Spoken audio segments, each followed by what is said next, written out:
काय करावं लागतंय सकाळी सकाळी उठून. धर चल.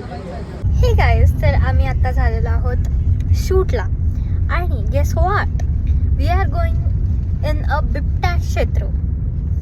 मला खूप भीती वाटायला लागली आता.